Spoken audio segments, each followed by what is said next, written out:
Assembly ఎన్నికల్లో Punjab card play చేస్తోంది Aam Aadmi party. Punjabi నేతలను రంగంలోకి దింపిందా? అసలు పంజాబ్లో ఆప్ సీఎం అంత గొప్పగా ఏం చేశారు? ప్రధాని నరేంద్ర మోదీ సైతం ఎందుకు ఢిల్లీ అసెంబ్లీ ఎన్నికలను అంత సీరియస్గా తీసుకుంటూ ప్రచారం చేస్తున్నారు?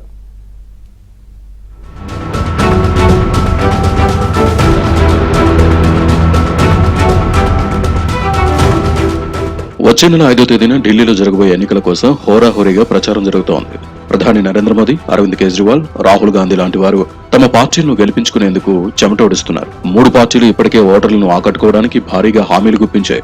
మామూలు మేనిఫెస్టోలతో పాటు ప్రత్యేక వర్గాలను ఆకట్టుకునేందుకు స్పెషల్ మేనిఫెస్టోలు రిలీజ్ చేశాయి. పంజాబ్ సీఎం భగవాన్ మాన్ సింగ్ సహా అక్కడి ఆప్ నేతలంతా ఢిల్లీలో ప్రచారం చేస్తున్నారు. తమ పాలనలో పంజాబ్ మారిపోయిందని, అభివృద్ధిలో పరుగులు పెట్టిస్తున్నాం కాబట్టి కేజ్రీవాల్ కు మరోసారి ఓటేయాలని అంటున్నారు. బరిలో 3 పార్టీలున్న పోరు మాత్రం ఆప్, బీజేపీ మధ్య.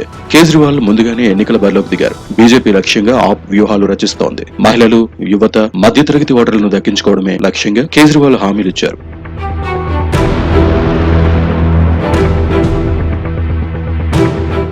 2022లో జరిగిన పంజాబ్ అసెంబ్లీ ఎన్నికల్లో ఆమ్ ఆద్మీ పార్టీ ఘన విజయం సాధించింది. మొత్తం 117 సీట్లకు గాను 92 చోట్ల విజయం సాధించింది. అయితే గతేడాది జరిగిన లోక్సభ ఎన్నికల్లో మాత్రం 13 స్థానాలకు గాను 3 సీట్లే పొందింది. పంజాబ్ లో నెలకు 300 యూనిట్ల వరకు ఉచిత విద్యుత్ ఇస్తున్నారు. తమ రాష్ట్రంలో మొహల్లా క్లినిక్స్ విజయవంతంగా నిర్వహిస్తున్నామని, 50,000 ఉద్యోగాలు ఇచ్చామని చెప్పుకుంటున్నారు పంజాబీ ఆప్ నేతలు. అంతేకాదు గల్లీ గల్లీలో ప్రచారం చేస్తూ కేజ్రీవాల్ ను మరోసారి ఎన్నుకోవాలని కోరుతున్నారు. తమ రాష్ట్రంలో మంచి రోడ్లేసి ప్రమాదాలు తగ్గించామని, ప్రభుత్వ నిర్వహణలో పారదర్శకత పాటిస్తున్నామని చెప్పుకుంటున్నారు. పొరుగు రాష్ట్రం కావడంతో పంజాబ్ ప్రభావం ఢిల్లీపై ఎక్కువే.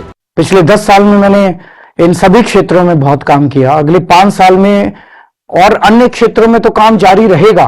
शिक्षा में, बिजली में, पानी में, सड़क में, सीवर में, मेट्रो में सारे काम करेंगे हम लोग. लेकिन मेरी सबसे अगले 5 साल में होगी बेरोजगारी को दिल्ली से दूर करना, अपने बच्चों के लिए रोजगार का इंतजाम करना. किस तरह से बच्चों को रोजगार दिलाया जाए, इसकी पूरी प्लानिंग के ऊपर मेरी टीम तैयार कर रही है. हमारी बहुत अच्छी टीम है हम लोगों के पास. कमिटेड लोग हैं, देशभक्त लोग हैं. इन सब लोगों को मैंने काम पे लगाया है कि दिल्ली से बेरोजगारी कैसे दूर की जाए, इसके ऊपर काम करें. और हम पूरी प्लानिंग तैयार कर रहे हैं दिल्ली के बच्चों को रोजगार दिलवाने के लिए. आपको याद होगा कोरोना का टाइम, कोरोना के वक्त सारे बाजार बंद हो गए थे, दुकानें बंद हो गई थी, इंडस्ट्री बंद हो गई थी, बड़े स्तर के ऊपर बेरोजगारी फैल गई थी, सबकी नौकरियां चली गई थी. उस वक्त हम लोगों ने दिल्ली सरकार के माध्यम से कई सारे प्रयास करके 12 लाख बच्चों को रोजगार का इंतजाम किया था. ప్రధాని నరేంద్ర మోదీ సహా అమిత్ షా, జేపీ నడ్డా, యోగి ఆదిత్యనాథ్ సహా బీజేపీ క్యాడర్ మొత్తం ఢిల్లీ అసెంబ్లీ ఎన్నికల బరిలో ప్రచారం నిర్వహించనుంది. ఆప్ ను గద్దెదించడమే లక్ష్యంగా వ్యూహాలు రచిస్తోంది బీజేపీ. 29, 31 ఫిబ్రవరి 2న ఢిల్లీలో ఎన్నికల సభల్లో ప్రధాని పాల్గొననున్నారు. అటు యూపీ సీఎం యోగి ఆదిత్యనాథ్ 15 ఎన్నికల సభల్లో ప్రసంగించేలా షెడ్యూల్ సిద్ధం చేశారు. जनता जिन जिन समस्याओं से जूझ रही है सभी का निदान इस गाने में है. और कहीं न कहीं जो एक अंडर करंट कांग्रेस के लिए है वो भी धीरे धीरे मुझे लगता है जमीन पर आ रहा है. और ये दिखा रहा है कि किस तरह दिल्ली का सियासी मौसम कांग्रेस के पक्ष में बदल चुका है. अल्कोहल अफ्लिक्टेड पर्सन क्यों बन गए थे भाई?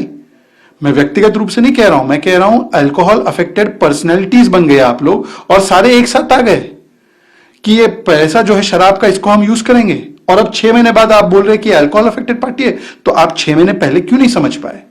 ये कांग्रेस पार्टी मतलब जानबूझकर भी उनके साथ गठबंधन किया जिन्होंने महात्मा गांधी के सिद्धांतों को कुचलकर घर घर शराब पहुंचाई. पानी पहुंचाने के बदले आज कांग्रेस भी जवाब दे कि क्यों उन्होंने इन भ्रष्टाचारियों का साथ दिया, क्यों उनको डिफेंस देते थे, क्यों ट्वीट करके कहते थे कि केजरीवाल जी जेल गए, गलत गए.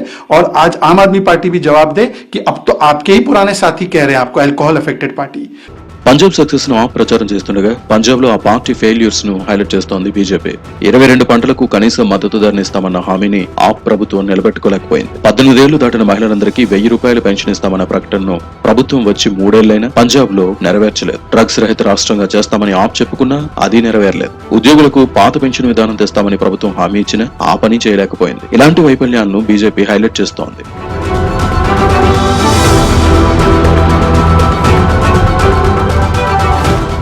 ఉపాధిని ఎలా సృష్టించాలో తమకు బాగా తెలుసని అంటున్నారు అరవింద్ కేజ్రీవాల్.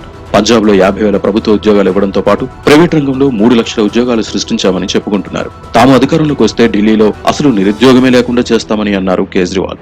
అయితే ఇంతకాలం ఏం చేస్తున్నట్టని ప్రశ్నిస్తోంది బీజేపీ. మరోవైపు కాంగ్రెస్ ఈ ఎన్నికల ప్రచారంలో వెనకబడింది.